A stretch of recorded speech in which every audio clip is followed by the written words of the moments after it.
Selamat datang, jiwa terpilih. Ketika Tuhan berhenti memperingatkan, Dia mulai memperingatkan. Dan saat Dia bergerak, sudah terlambat untuk meminta maaf. Biarkan hal itu mendidih, karena apa yang akan saya ceritakan kepada Anda bukanlah sekadar kisah balas dendam.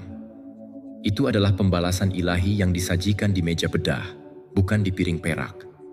Berikut adalah faktanya. Anda memberi mereka belas kasihan. Anda membuat mereka diam.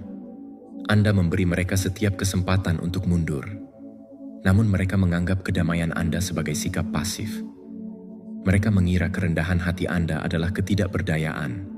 Dan yang terutama, mereka lupa siapa pemilik Anda. Mereka menusuk singa itu sambil mengira ia sedang tidur. Kini Tuhan telah bangkit dan Dia tidak lagi dalam suasana mengampuni. Ada penyakit yang merayapi kehidupan mereka. Dan tidak, ini bukan hanya tentang pilek dan demam. Ini adalah penghakiman ilahi yang disamarkan sebagai kegagalan kesehatan, kemerosotan finansial, dan keruntuhan mental. Inilah yang terjadi bila seseorang terus-menerus menerobos lampu merah dalam hati. Akhirnya surga menarik mereka, dan bukan dengan lampu yang berkedip-kedip, melainkan dengan gejala yang berkedip-kedip. Sementara sebagian dari Anda masih berdoa untuk musuh-musuh Anda, Tuhan berkata, "Tidak, aku hanya mendiagnosis mereka." Sebelum kita mulai, terima kasih kepada kalian yang telah setia bersama kami. Terima kasih atas langganan, dukungan, komentar, dan cinta yang tak terhingga. Kebaikan kalian telah menerangi jalan kita. Tinggalkan komentar dengan angka 77 untuk menandai niat Anda kepada alam semesta. Biarkan video ini diputar berulang kali, bahkan sebagai latar belakang. Energinya nyata. Semakin Anda menyerapnya, semakin kuat efeknya bagi Anda. Jadi duduklah dengan tenang, ambil teh atau air putih, karena kisah ini bukan sekadar peperangan rohani. Ini adalah ICU spiritual. Mari kita bicarakan hal ini. Pertama-tama, Tuhan mengizinkan mereka mengejek Anda di muka umum supaya Dia bisa mengutuk mereka di muka umum. Pada awalnya, tampaknya langit tetap diam ketika mereka mengejekmu. Di hadapan banyak orang, mereka menertawakan air matamu, mempermainkan lukamu, dan menyeret kehormatanmu ke tanah. Mereka mencaci kebenaran yang kamu perjuangkan seumur hidupmu, lalu menginjaknya seolah itu tidak lebih dari debu. Mereka berbicara seakan mereka berkuasa, seakan tak ada yang melihat mereka dari atas. Mereka percaya bahwa tidak ada suara dari surga yang cukup peduli untuk menegur mereka. Bahwa semesta terlalu jauh untuk mencampuri urusan manusia. Bahwa kamu sendirian. Namun mereka salah. Sangat salah. Tuhan melihat. Dia selalu melihat. Dia menyaksikan segalanya. Bukan sebagai hakim yang terburu-buru, melainkan sebagai hakim agung yang adil dan sabar. Dia mengizinkan ejekan itu. Dia tidak membela bukan karena dia tidak bisa, tetapi karena dia sedang menata panggung bagi sebuah penghakiman yang tak bisa dibantah oleh siapapun. Dia sedang mengumpulkan setiap kata yang mereka ucapkan, setiap niat gelap yang tersembunyi di balik senyum mereka, dan setiap tawa yang mereka lontarkan atas penderitaanmu, sebagai bukti di hadapan langit dan bumi. Tuhan tidak terburu-buru, karena kasih-Nya panjang sabar. Namun panjang sabar bukan berarti tanpa batas. Setiap hinaan yang kamu terima adalah kesempatan bagi mereka untuk berhenti. Setiap keheningan yang kamu pertahankan adalah peringatan yang halus bahwa keadilan sedang disiapkan. Dan setiap kali kamu tidak membalas, itu adalah anugerah yang diberi, bukan kelemahan. Mereka pikir kamu diam karena takut, padahal kamu diam karena yakin. Yakin bahwa keadilan tidak pernah gagal, hanya tertunda. Kini waktunya telah tiba. Kehancuran mereka akan sama terang-terangnya seperti mereka mempermalukanmu. Tidak ada tempat untuk bersembunyi. Tidak ada tirai untuk menutupi kejatuhan mereka. Tidak ada bayangan yang cukup gelap untuk melindungi mereka dari terang penghakiman Tuhan. Dan ironi semesta adalah ini. Mereka yang mempermalukanmu di hadapan umum, kini dipermalukan di hadapan orang yang sama. Yang dulu mereka gunakan untuk menertawakanmu, kini menjadi saksi saat harga yang harus mereka bayar dikutip penuh oleh langit. Tuhan tidak menghukum dalam kebingungan. Dia tidak melempar hukuman secara acak. Dia memukul tepat di titik yang paling sombong, tepat di tempat yang paling mereka banggakan. Dan saat dia melakukannya, dia memastikan mereka yang menyaksikan penderitaanmu juga menyaksikan pembelaan surgawi atas dirimu. Karena dia tidak akan membiarkan seorang pun menyentuh jiwa yang dipilihnya lalu pergi tanpa tersentuh. Dan lihatlah sekarang, suara-suara yang dulu berbicara tentangmu dengan penuh cemoohan, kini berbisik-bisik penuh ketakutan.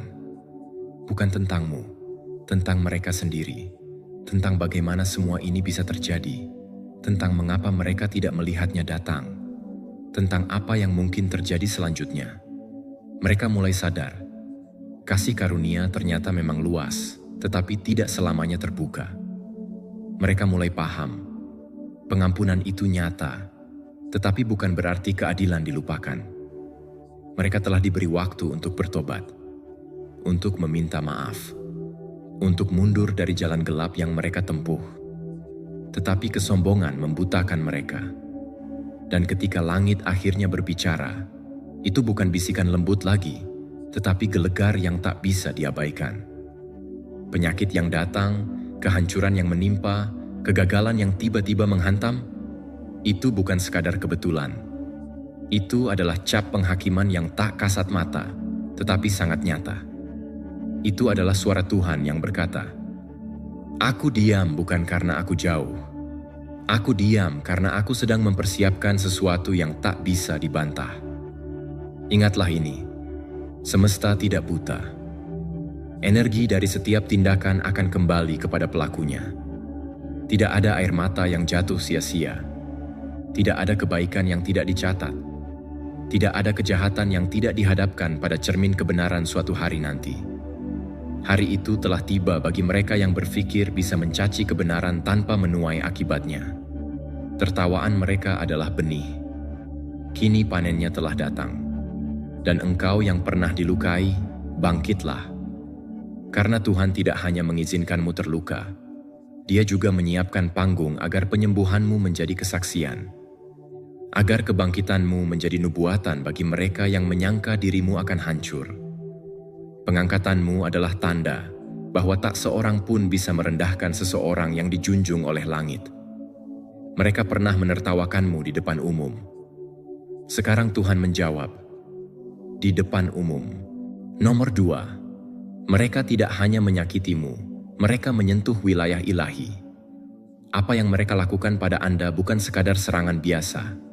Itu bukan hanya tindakan emosional, penuh amarah atau keangkuhan manusia. Mereka pikir mereka hanya memperlakukan Anda seperti yang mereka lakukan pada orang lain. Sebuah olok-olok ringan, pengkhianatan kecil, gosip yang menyenangkan hati. Tapi mereka lupa satu hal penting. Anda bukan sekadar manusia biasa. Anda adalah milik ilahi. Anda adalah seseorang yang telah ditandai oleh tangan spiritual yang lebih tinggi. Dan ketika seseorang yang dipilih disentuh secara keliru, maka yang mereka sentuh bukan hanya manusia, tapi wilayah suci yang dijaga langsung oleh Yang Maha Kuasa. Mereka tidak tahu bahwa saat mereka menyerang Anda, mereka sedang melanggar batas tak kasat mata yang ditetapkan oleh hukum semesta. Batas yang tidak terlihat oleh mata jasmani, tetapi dijaga ketat oleh kekuatan spiritual yang tak tertandingi. Mereka menyangka sedang mengganggu seseorang yang lemah, padahal mereka sedang menginjak tanah yang tidak boleh dimasuki oleh siapapun. Tanah di mana hanya Tuhan yang berkuasa. Disitulah letak kesalahan fatal mereka. Mereka berpikir semuanya bisa diperlakukan sama, bahwa semua orang dapat dijatuhkan dengan cara yang sama, bahwa yang lemah bisa dihancurkan tanpa konsekuensi. Tapi mereka tidak tahu, tidak semua orang berjalan dengan kaki mereka sendiri. Ada jiwa-jiwa di dunia ini yang berjalan dengan perlindungan dari surga. Ada orang-orang yang langkahnya tidak digerakkan oleh ambisi pribadi, tapi oleh panggilan yang lebih tinggi. Anda adalah salah satunya. Anda bukan diangkat oleh suara mayoritas. Anda tidak bertahan karena koneksi sosial atau jabatan manusia. Anda berdiri karena Tuhan yang mendirikan Anda. Anda dibentuk bukan di istana, tapi di lembah penderitaan. Anda tidak dimahkotai oleh manusia, melainkan ditempa oleh kesendirian, doa-doa yang hanya didengar langit, dan kesabaran yang diperkuat oleh kasih karunia. Itulah yang membuat Anda berbeda. Bukan karena Anda merasa lebih tinggi, tetapi karena tangannya sendirilah yang mengangkat Anda dari kegelapan. Dan apa yang telah diangkat oleh Tuhan tidak bisa dijatuhkan oleh manusia tanpa akibat. Saat mereka berkomplot melawan Anda, saat mereka menyusun siasat untuk menodai nama baik Anda, saat mereka menyebar kebohongan dan berusaha menutup jalan Anda, mereka sesungguhnya tidak sedang bertarung melawan Anda. Mereka sedang menyentuh sesuatu yang tidak seharusnya mereka ganggu, sesuatu yang kudus. Mereka menyangka mereka sedang menantang manusia, tapi sebenarnya mereka sedang menantang pemilik manusia itu sendiri. Lihatlah dunia ini. Tak seorang pun dapat membobol tempat suci tanpa menerima akibat. Begitu pula dengan mereka. Ketidaktahuan mereka tidak akan menjadi pembelaan. Sama seperti seseorang yang masuk ke istana tanpa izin tidak dapat mengklaim bahwa dia tidak tahu itu istana. Demikian pula mereka yang menyerang Anda. Ketidaktahuan akan siapa Anda tidak akan menyelamatkan mereka dari kejatuhan. Hukum spiritual tidak tunduk pada opini. Keadilan ilahi tidak bisa dibatalkan oleh ketidaktahuan manusia. Mereka telah diberi banyak tanda. Tuhan telah memperingatkan mereka melalui keheningan Anda, melalui kesempatan untuk mundur, melalui kegelisahan batin yang mereka abaikan. Tapi mereka tetap melangkah. Mereka maju tanpa takut, seolah tak ada Tuhan yang mengawasi. Mereka bertindak seolah-olah tak ada tangan yang bisa menahan mereka, seolah-olah mereka sendiri adalah penguasa takdir. Namun kini, akibat dari langkah mereka sendiri mulai muncul ke permukaan. Dan tidak, ini bukan sekadar nasib buruk. Ini bukan sekadar tekanan hidup. Ini bukan masalah genetika atau ekonomi. Ini adalah pengingat dari langit bahwa batas telah dilampaui. Dan setiap pelanggaran atas wilayah ilahi akan mendapat balasan. Karena saat seseorang menyakiti orang pilihan, mereka tidak hanya menyinggung manusia. Mereka memprovokasi Tuhan sendiri. Kini mereka mulai menyatukan potongan-potongan dari kehancuran mereka. Kehidupan mereka mulai kacau. Kekuatan yang dulu mereka banggakan mulai melemah. Dukungan yang dulunya mereka andalkan menghilang tanpa jejak. Penutup yang dulu membuat mereka merasa aman, robek dengan cara yang tak mereka mengerti. Mereka baru menyadari bahwa semua ini bukan kebetulan, tetapi konsekuensi dari kesombongan mereka. Tuhan tidak akan membiarkan miliknya diserang tanpa membela. Dan pembelaannya tidak selalu cepat, tetapi selalu tepat. Dia menunggu waktu yang paling tepat. Waktu di mana tidak ada lagi alasan, tidak ada lagi dalih, tidak ada lagi pelarian. Saat itu tiba, maka keadilannya turun seperti hujan badai yang tidak bisa dibendung. Dan Anda yang pernah disakiti, difitnah, dilukai, bersyukurlah. Karena Anda telah disucikan oleh penderitaan, bukan dihancurkan olehnya.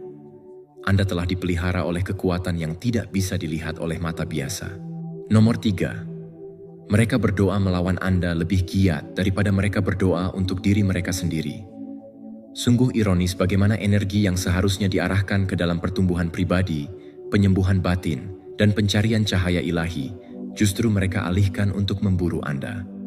Mereka tidak hanya menyebut nama Anda dalam doa-doa mereka. Mereka menjadikan nama Anda pusat dari intensi mereka. Namun bukan untuk kebaikan, bukan untuk pemulihan, tetapi sebagai sasaran kehancuran yang mereka harapkan akan segera terjadi. Mereka berdoa melawan Anda dengan semangat yang lebih besar daripada semangat yang mereka curahkan untuk keselamatan diri mereka sendiri. Mereka menyebut nama Anda lebih sering dari nama mereka sendiri dalam percakapan dengan Tuhan. Tapi bukan dalam permohonan damai, melainkan dalam keluhan, dalam kutukan tersembunyi yang mereka bungkus rapi dengan bahasa rohani.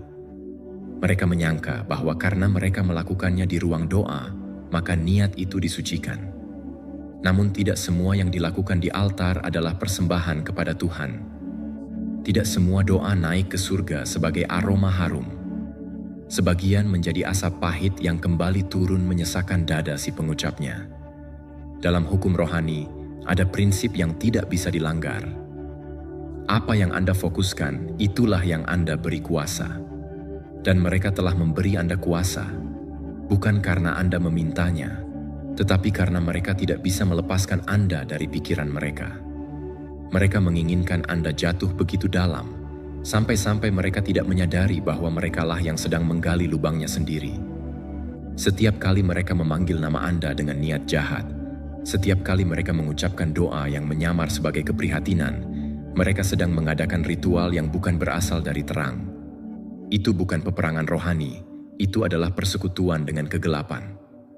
Dan langit mencatat semuanya. Mereka mungkin menggunakan nama Tuhan. Mereka mungkin mengutip kitab suci. Mereka mungkin berpuasa, bernyanyi, dan mengangkat tangan. Tetapi motivasinya telah dicemari. Dan Tuhan bukan hanya mendengarkan suara, Dia mengamati hati. Dia melihat di balik kata-kata indah, menembus lapisan-lapisan doa yang terdengar saleh tapi berisi racun. Dan Dia menolak doa-doa itu bukan karena kurang panjang, bukan karena kurang fasih, tetapi karena penuh kebusukan. Surga tidak pernah tertipu oleh kemasan. Surga mengenal aroma busuk dari roh yang dipenuhi iri hati, kepahitan, dan kesombongan terselubung. Mereka telah membuka portal penderitaan mereka sendiri. Apa yang mereka pikir adalah peperangan melawan Anda sebenarnya adalah kontrak yang mereka tanda tangani dengan kehancuran mereka sendiri. Mereka mencoba mengirimkan penyakit rohani kepada Anda, tetapi tidak tahu bahwa Anda dikelilingi oleh perisai ilahi. Anda tidak hanya dilindungi, Anda ditutupi. Nama Anda tertulis di tangan Tuhan, dan siapapun yang berusaha mencoretnya akan berhadapan langsung dengan tinta keadilan yang tidak bisa dihapus. Kini mereka mulai merasakan efek dari benih yang mereka tabur. Bukan hanya dalam bentuk kegelisahan jiwa, tetapi dalam tubuh yang mulai menjerit tanpa sebab jelas. Dalam pikiran yang tak tenang, malam yang tak bisa mereka lalui dengan damai, dan keputusan-keputusan yang terus-menerus berbalik menghancurkan mereka sendiri. Hubungan mereka mulai runtuh. Kesempatan yang mereka harapkan justru menjauh. Mereka mencoba memperbaiki hidupnya, tetapi segalanya terasa seperti membangun rumah di atas pasir. Runtuh setiap kali mereka mulai. Mereka tidak mengerti mengapa semuanya kacau. Tapi Tuhan tahu, dan Anda tahu. Karena semua kutukan yang mereka tujukan pada Anda, kini berbalik arah seperti bumerang spiritual. Dan hukum itu sederhana. Apa yang Anda keluarkan dengan niat menghancurkan akan kembali kepada Anda dengan kuasa yang sama. Mereka mencoba memanipulasi energi, bermain dengan doa, bahkan membumbui dengan upacara tertentu yang tampak rohani, namun kehilangan esensi cinta. Mereka kira Tuhan bisa didekati sambil menyimpan kebencian. Mereka lupa bahwa Tuhan adalah kasih, dan tidak ada kebencian yang bisa berdiri dalam hadirat-Nya. Dan sekarang, saat Anda bangkit, saat Anda kembali berdiri tegak, mereka mencoba menghirup kembali udara yang telah mereka racuni sendiri. Tapi tidak berhasil. Karena racun spiritual itu tidak membedakan siapa yang menyebarkannya. Mereka ingin Anda tercekik, tapi mereka sendiri yang tidak bisa bernapas. Tuhan sedang menunjukkan pelajaran besar kepada dunia. Anda tidak bisa mencelakai seseorang yang telah ditutupi oleh kasih karunia tanpa menjadi korban dari niat jahat Anda sendiri. Apapun yang Anda lempar ke dalam alam roh akan kembali kepada Anda, baik atau buruk. Dan sekarang, suara doa yang dulu bergetar menentang Anda mulai merintih untuk keselamatan mereka sendiri. Tapi kasih karunia tidak selalu menunggu. Dan saat garis waktu itu lewat, penghakiman turun. Dan Anda yang mereka kira akan hancur, justru semakin teguh, semakin bercahaya, semakin hidup. Nomor 4. Penyakit mereka adalah manifestasi jiwa yang memberontak. Apa yang terlihat di permukaan hanyalah bayangan dari peperangan yang berlangsung dalam jiwa mereka. Seringkali, dunia melihat seseorang menderita, fisiknya lemah, tubuhnya melemah, organ demi organ mulai berteriak, dan menganggap itu semua adalah takdir, genetika, atau kebetulan belaka. Tapi langit punya catatan yang lebih dalam dari sekadar hasil laboratorium. Penyakit mereka bukanlah sebuah misteri medis. Itu adalah manifestasi dari sebuah pemberontakan spiritual yang telah berlangsung terlalu lama. Mereka tidak sedang dihukum, mereka sedang diperlihatkan. Tuhan tidak sembarangan menurunkan penderitaan. Ia bukan pencipta kekacauan, tetapi Ia adalah penyingkap segala sesuatu yang disembunyikan manusia. Dan ketika roh seseorang terus menolak tunduk, ketika hati terus mengeras walau kasih karunia berkali-kali datang mengetuk, maka tibalah saatnya tubuh menjadi corong. Daginglah yang akhirnya harus menanggung harga dari jiwa yang keras kepala. Selama bertahun-tahun mereka menyembunyikan kebencian, menyiramkan kepahitan, memelihara kesombongan, dan mempertahankan kendali seolah-olah tak ada yang bisa menyentuh mereka. Mereka menolak bertobat, menolak memaafkan, dan menolak membiarkan hati mereka diremukan oleh kebenaran. Dan meskipun mereka tampak utuh di luar, senyum tetap dipasang, status tetap dipertahankan, reputasi tetap dijaga. Jiwa mereka telah retak-retak sejak lama. Mereka mengenakan topeng spiritualitas, tetapi di baliknya, roh mereka telah layu.